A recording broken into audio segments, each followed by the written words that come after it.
Hey, I'm Mikko, and in this video I'm talking about certain problem that I had when doing this illustration, and it's grouping. Once you figure out grouping, when you run into this sort of like messy situation, it's much easier to kind of dig yourself out of that hole. So I wanna get right into the kind of meat of this video and explain what I'm doing, because in the beginning phase of this video, that's where the real problem is, and I have these different brush strokes, different shapes, all kinds of elements kind of like really like blended with each other in the painting. And that's where the problem comes in, that like when you have the elements too blended in with each other, it gets really hard for the viewer. And by viewer, I mean somebody else that is not you, the painter of the piece, to understand what you are painting.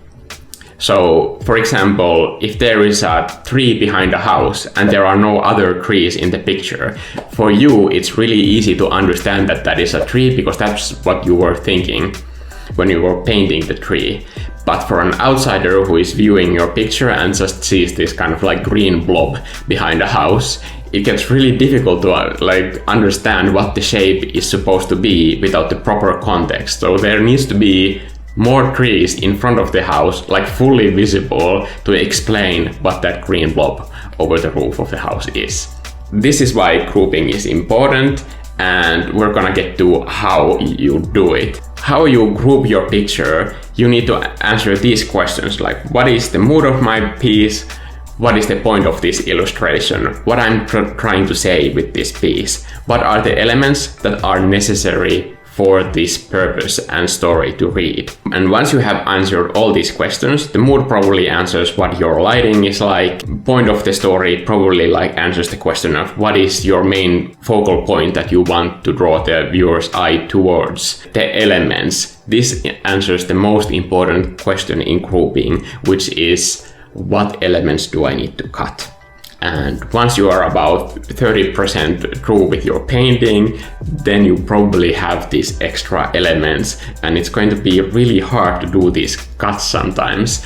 But once you understand what the purpose of your painting is, then it's much easier to kind of like be kind of ruthless and just cut all the extra fat, because once you have the story condensed to as few elements as possible, then it will have much more visual impact and it will create that emotional connection, and that emotional connection will turn into engagement with your viewers. Once you have those figured out, you need to also sort out the elements in your piece to their right places. So the main focal point of your piece, that's probably going to be somewhere where it's easily seen and has a lot of either value contrast or color contrast, or your focal point might be in a position where there isn't a lot of contrast, but there's enough leading lines directing the eye towards whatever is the piece. See, I'm like creating leading lines to my face.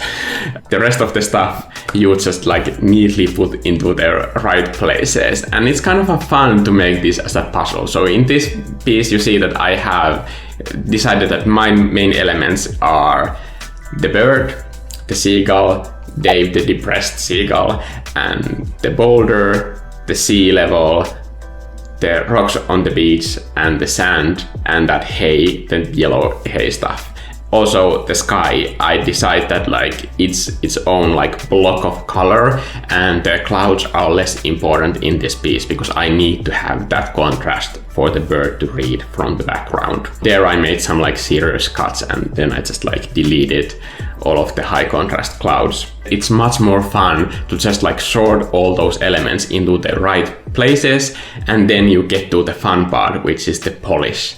And the polish only feels like it's fun to do and it has meaning when you have answered these questions like, what is the mood of my painting, what is the story of this piece, and what are the elements that I need for this piece. Once you have those questions sorted out in your head, you feel like there's purpose in polishing those elements, because the polish is for that purpose of telling that story. and bringing that emotion to your viewer. It's not just some random work that you need to get done to get to the finished product. Also, there's not endless amount of priorities. There is like certain amount of priorities that you need to get done, and then it seems doable. Because if you don't have clear goals in your painting, it can feel really like daunting, because you feel like I just need to keep working at this long enough until it looks good. But long enough doesn't sound like a definitive goal. If you have goals that can be put into a checklist, you know that I'm a huge proponent of checklists. If you have elements that you can kind of verbalize to yourself in a checklist format, it's much more fun to paint, because you know that there's an end goal to all of this. I need to do this, this, and this, and it always seems like the checklist item should be less than half an hour of work. This way you get more paintings done and you will enjoy the process more. And that's all I have to tell you about grouping. And this painting that I just finished is called Dave Under the Eternally Descending Darkness. It's bleed. Okay. I'll see you in the next video.